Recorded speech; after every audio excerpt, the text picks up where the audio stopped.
사랑하시는 성도 여러분, 밤새 주님 은혜 안에 평안하셨습니까? 오늘 고난주간 네 번째 새벽기도 날인데요. 오늘은 영적 승리의 유산이라고 하는 제목으로 함께 말씀을 나누고자 합니다. 예수님께서 부활 승천하신 후에 복음이 유대 땅과 사마리아 지역 그리고 소아시아와 유럽까지 그렇게 확산되기 시작했죠. 사실 이것은 아주 놀라운 성령님의 역사였습니다. 한번 생각해 보십시오. 그 당시 그 땅들 가운데는 이방 신앙을 숭배하는 사상들, 우상의 신전들이 가득한 그런 곳이었습니다. 그런 곳에 새로운 신앙이 들어가서 자리를 잡고 교회가 세워진다고 하는 것은 정말 많은 노력과 시간이 필요한 일입니다. 저절로 될 수 있는 일이 아니라는 거죠. 그런데 하나님께서는 놀라운 성령의 역사를 통해서 정말 이 복음이 힘을 얻게 하시고 곳곳에 사람들이 이 복음을 받아들이고 또 회심하고 하나님의 교회를 세워서 예배하는 역사가 일어나기 시작했습니다. 정말 한마디로 이 복음이 흥왕케 되는 역사가 충만했던 것입니다. 그래서 여러분, 우리 신약 성경에 많은 27권의 책들이 있습니다만은 이 성경의 많은 부분이 어떤 경우입니까? 대개 이 세워진 교회들에게 보낸 서신들 아닙니까? 바울이나 베드로나 요한과 같은 사도들이 그 세워져 있던 교회를 향해서 보냈던 서신들, 그 서신들이 주로 오늘의 신약 성경이 되고 있다고 하는 것입니다. 그만큼 많은 교회가 곳곳에 세워졌고 많은 또 지침이 세워졌다고 하는 것이죠. 우리 히브리서 말씀도 그러한 성경 중에 하나인데요. 특별히 히브리서는 예수님에 대한 믿음이 흔들리는 사람들을 향해서 예수님께서 얼마나 뛰어나신 분인지, 얼마나 위대하신 하나님의 아들이신지를 확인해주고 또 확인해주는 그런 책입니다. 본문 1절과 2절 상반절 말씀을 한번 보실 텐데요. 같이 한번 다시 읽습니다. 이러므로 우리에게 구름같이 둘러싼 허다한 증인들이 있으니 모든 무거운 것과 얽매기 쉬운 죄를 벗어버리고 인내로서 우리 앞에 당한 경주를 하며 믿음의 주요 또 온전하게 하시는 이인 예수를 바라보자. 아멘. 누구를 바라보자고요? 예수님을 바라보자. 아니, 이미 예수님을 바라고 믿고 신앙생활하고 있는데 왜 다시 이렇게 예수님을 바라보라 하시는 걸까요? 이 초대교회 시절에 예수님을 믿고 신앙생활을 한다고 하는 것은 그렇게 쉬운 일만은 결코 아니었습니다. 대부분의 주변의 사람들이 우상을 섬기는 사람들이었습니다. 아니면 유대교를 믿고 있는 그런 유대 출신의 사람들이에요. 그러다 보니까 이 사람들은 십자가에서 죄인으로 죽은 예수라는 사람을 자신들의 구주로 믿는 기독교인들을 이해할 수가 없었습니다. 아니, 좀 더 새롭게 신앙을 추앙하려면 그 인물이 아주 위대하다든지 뛰어나다든지 정말 남들이 넘볼 수 없는 대단한 능력을 행하거나 업적을 보여준다든지 이런 사람을 추앙한다고 한다면 그래도 이해가 되겠죠. 그런데 여러분, 예수님은 십자가에 못 박혀 죽으셨습니다. 당시 이것은 그 사회 속에서 가장 극악한 죄인으로 죽었다는 걸 뜻하는 거거든요. 그런데 그런 분을 구주로 믿는다? 도무지 기독교인들이 이해가 되지 않았던 거죠. 그래서 기독교 신앙을 가진 사람들을 무시하고 조롱했습니다. 때로는 핍박하고 짓밟았어요. 이런 상황이 너무나 힘들다 못해서 기독교 신앙을 갖고 있다가 다시 유대교나 이방 신앙으로 돌아가는 사람들이 또 생겨나기도 시작합니다. 자, 이 히브리서 저자는 그것을 말씀하는 거죠. 다시 우리 믿음을 굳게 해야 된다. 믿음의 주가 되시고 우리를 온전케 하시는 예수님을 굳건히 다시 바라보라고 말씀하고 있는 겁니다. 그러면서 말합니다. 우리에게는 구름같이 둘러싼 허다한 증인들이 있다. 여러분, 어떤 증인이겠습니까? 세상 유혹과 박해에도 끝까지 굴하지 않고 믿음으로 승리한 사람들, 그 믿음으로 하나님 앞에 영적 승리를 거둔 우리의 믿음의 선배들이 있다. 이걸 말씀하는 거죠. 혼자 우리가 어렵게 신앙생활하고 있는 게 아니라는 거예요. 이런 증인들이 있기 때문에 우리도 능히 그 발자취를 따라갈 수 있다고 말하는 것입니다. 또 우리보다 먼저 이렇게 힘든 길 가는 선배들이 우리를 그리스도 안에서 응원해주고 있기 때문에, 격려하고 있기 때문에 우리는 얼마든지 이 신앙으로 끝까지 승리를 거둘 수 있다는 말씀입니다. 어디 그때뿐이겠습니까? 여러분 잘 한번 역사를 생각해 보세요. 어느 시대나 하나님을 제대로 믿고 정말 예수님의 충성스러운 증인으로 살아가겠다고 하는 사람들은요, 평탄한 길만 걸은 게 아니에요. 오히려 고난을 겪었고, 세상에서 무시를 당했고, 박해를 받았고, 때로는 버려지기까지 했습니다. 이 세상이라고 하는 것은 죄악으로 많이 어두워져 있기 때문에 빛을 근본적으로 싫어하게 되어 있어요. 예수님이 빛으로 오셨을 때 예수님을 거부한 세상 아닙니까? 오늘 우리가 정말 예수님을 닮아서 주님처럼 살고자 하면 역시 세상 역시 그것을 환영하는 것이 아니라 때로는 거부하고 조롱하고 핍박하게 된다는 것입니다. 이런 일은 너무나 당연하기 때문에 이걸 때문에 주눅들지 말라는 거죠. 오히려 신앙을 떠나지 말고 내가 하나님 앞에 바르게 살아가고 있다는 증거기 때문에 우리도 그 믿음의 선배들을 본받아서 끝까지 이 믿음의 길을 잘 가라는 말씀입니다. 더군다나 여러분, 우리 예수님의 삶을 한번 잘 보십시오. 예수님은요, 우리가 이 믿음을 갖게 하시기 위해서 십자가라는 고통을 기꺼이 감내하셨습니다. 모두가 다 극한 죄인이 받는 저 형벌이라고 생각하는, 조롱하고 무시하는 그 십자가의 형벌, 누구나 수치스럽게 생각하는, 정말 생각하기도 싫은 그 형벌을, 그 부끄러운 일을 우리를 위해서 개의치 않으시고 담당하신 것이에요. 죄가 있어 죽으셨습니까? 아니잖아요. 하나님의 아들이 죽으신 거 아닙니까? 그것도 수치스러운 가장 모욕적인 죽음으로 죽음을 맞이하신 거예요. 그런데 그 부끄러움과 수치를 주님은 개의치 않고 하나님의 뜻으로 믿고 받아들이셨습니다. 누구를 위해서요? 부끄러움과 수치 속에 살아갈 수밖에 없는 우리를 구원하시려고, 우리의 모든 수치를 벗기시고 하나님 나라의 귀한 자녀가 되게 하시기 위해서 주님은 그 모든 박해를, 고통을 기꺼이 감내하신 겁니다. 우리가 믿음 생활하다가 아무리 힘든 일을 만난다 할지라도 우리를 위해서 고난당하신 그 예수님의 수치와 고통에 비할 수가 있겠습니까? 결코 그럴 수 없다는 거죠. 우리가 예수 믿다가 주님처럼 매맞고 침뱉음을 당하고 그렇게 채찍질 당하고 십자가에 매달렸나요? 우리가 신앙 지키다가 피 흘리기까지, 죽음 직전까지 간 경험이 있습니까? 그런 게 아니잖아요. 그 어떤 어려움과 환난이 있다 할지라도 나를 위해서 당하신 예수님의 고난에 비하면 그것은 아무것도 아니라고 하는 것이에요. 여러분, 그렇다고 한다면 그분에게 받은 사랑이 큰 거 아닙니까? 그것만 봐도 우리를 향한 하나님의 사랑이 얼마나 크시다고 하는 것을 입증된 거 아닙니까? 여러분, 이 사실을 기억하시고 어떠한 시련과 환난이 있을지라도 우리 주님을 더 굳게 바라보시고 주님을 믿고 의지하는 담대하고 확신한 신앙에 서시기를 바랍니다. 그렇다면 어떻게 살아가는 것이 예수님을 더 바라보는 것이고 우리 주님 기뻐하시는 견고한 신앙에 서게 되는 것일까요? 본문 말씀에 보니까 이 모든 무거운 것과 얽매인 것을 벗어버리라, 이런 말씀이 있습니다. 그러면 사람이, 운동선수가 이제 달리기를 하는데요, 여러분 운동선수 옷 입은 거 보셨어요?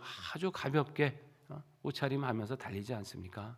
그런데 이제 달리기를 해야 되는데 어깨에 무거운 짐을 지어준다면 어떻게 되겠어요? 막 달리려고 하는데 손과 발을 막 줄로 가다가 얽어서 줄로 매버리면 어떻게 되겠습니까? 달릴 수가 없죠. 목표를 향해서 갈 수가 없는 거예요. 신앙생활도 마찬가지입니다. 우리가 하나님이 원하시는 그 목표가 있어요. 이 땅에서 주께서 살아가길 바라시는 우리의 삶의 자세가 있습니다. 이걸 위해서 우리가 경주를 하려고 하는데 무거운 짐과 같이, 얽어매는 줄과 같이 우리를 꼼짝달싹 못하게 하는 게 있다면 여러분, 이 경주를 할 수가 없는 거죠. 자, 그렇게 우리에게 무거운 짐이 되고 우리의 손과 발을 얽어매는 그 줄이 무엇이겠습니까? 성경은 그것을 가리켜서 바로 죄라고 말씀하는 거예요. 이 죄가 우리가 하나님께 가까이 가고자 하는 것을 얽어매고, 이 죄가 우리가 하나님의 뜻대로 살아가고자 하는 그 삶을 짓눌러서 그렇게 하지 못하도록 회방한다는 것입니다. 우리가 정말 예수님을 닮아서 사랑으로 살고 싶은데 이웃에게 선을 행하며 살고 싶은데 내 이기적인 욕심이라고 하는 이 죄가 우리를 방해할 수 있다고 하는 것이죠. 나는 정말 겸손하고 온유한 마음으로 주님의 성품으로 살아가고 그 은혜를 드러내고 싶은데 내 안에 있는 그 오만함과 교만이 그 길을 가지 못하도록 막게 된다는 것이에요. 나는 정말 정결하게 살아서 의롭게 살아서 거룩하신 하나님 영광 나타내고 싶은데 나의 추한 탐욕과 정욕의 마음들과 이런 삶이 우리를 주님께로 가까이 가지 못하도록 우리의 발목을 붙잡고 있다는 것입니다. 여러분, 이런 죄악들을 벗어버릴 때 우리는 신앙의 경주를 잘 할 수 있습니다. 여러분, 그렇다고 한다면 이 죄악을 어떻게까지 경계하고 어떻게까지 싸워야 하겠습니까? 이 본문 말씀 4절에 잘 말씀하고 계십니다. 같이 한번 읽어보겠습니다. 너희가 죄와 싸우되 아직 피 흘리기까지는 대항하지 아니하고. 지금 히브리서 저자는 성도들이 죄와 싸우기는 싸우는데 피 흘리기까지는 아니한다. 무슨 말씀일까요? 적당히 그냥 싸우고 있다. 죄에 대해서 아니란 마음을 가지고 있다. 이 얘기를 하는 것이죠. 정말 이 죄를 끊어버리기 위해서 내가 기꺼이 내 대가를 치르겠다. 내 비용을 지불하겠다. 때로는 내 목숨 걸고 한번 지켜보겠다. 이런 결단 없이 싸우다 아니면 그만인 것처럼 저도 어쩔 수 없는 것처럼 아니란 생각으로 신앙생활을 하고 있다. 이걸 지금 말씀하는 것입니다. 여러분, 그러면 어떻게 되겠어요? 온전히 이 싸움을 할 수가 없는 거죠. 운동선수가 무거운 짐을 다 벗어내고 얼거맨 줄을 다 끊어내야 달릴 수 있는데 그냥 적당히 풀어놓고 하나 정도 메어놓고 적당히 벗어놓고 짐 하나 정도 짊어지고 있으면 여전히 그 경주에서 승리를 할 수가 없다고 하는 것이죠.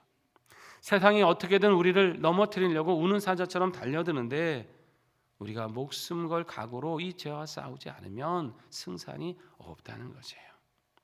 여러분, 우리는 죄와 싸우시되 피를 흘릴 각오로 싸워야 될 줄로 믿습니다. 오늘 묵상집에 소개되고 있는 손양원 목사님이 계시죠. 아마 너무나 잘 아시는 분입니다. 설명이 필요 없어요.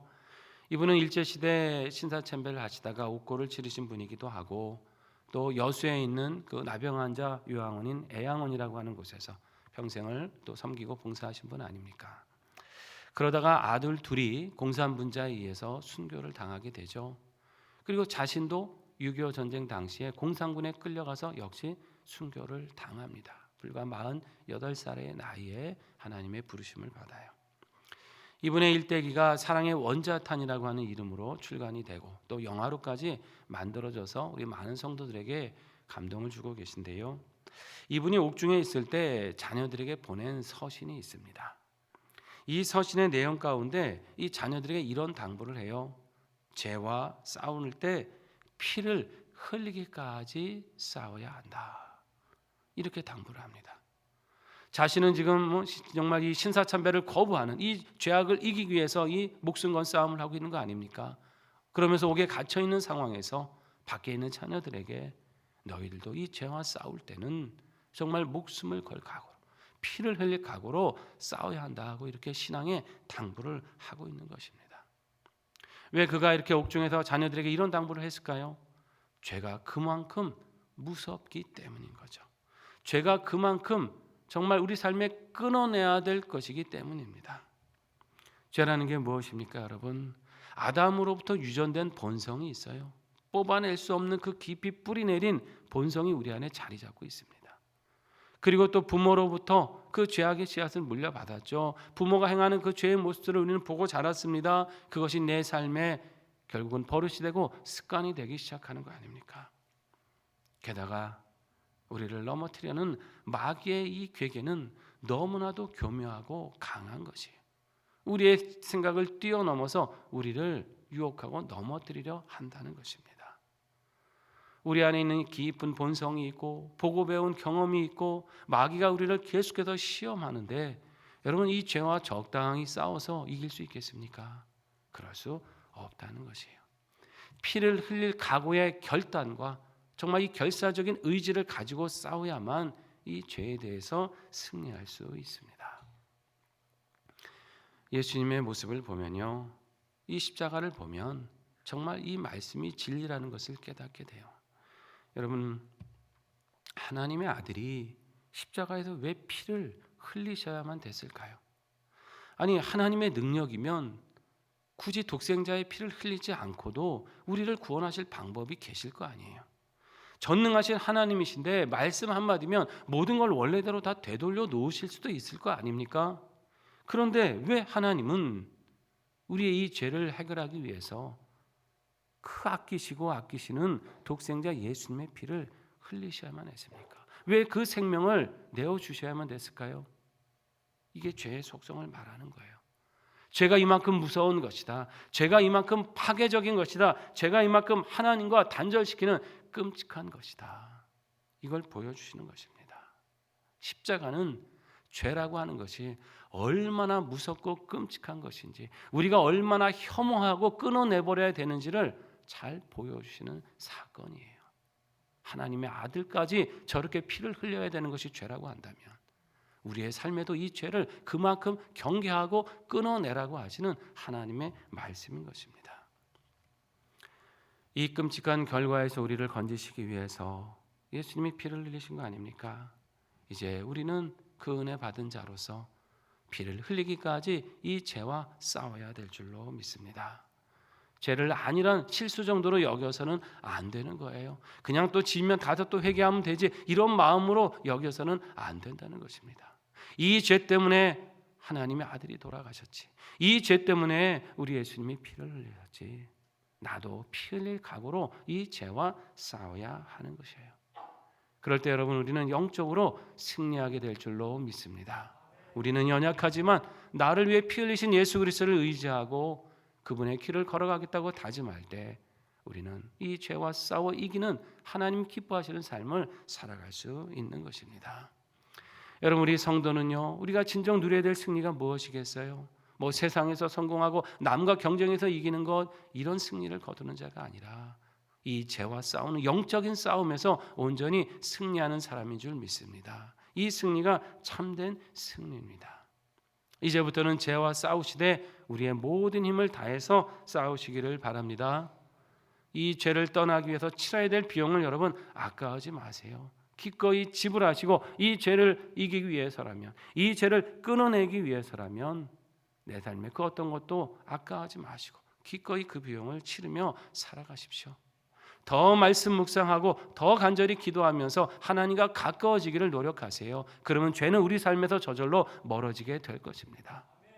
하나님을 바라보고 그분의 사랑 안에 충만히 잠길 때 이 죄는 우리를 틈타지 못하고 우리 삶 가운데 멀리 사라지고 말 것입니다. 여러분, 이러한 삶으로 항상 영적인 승리를 거두시고 우리 신앙의 복된 기쁨과 능력을 누리시기를 주의 이름으로 축원합니다.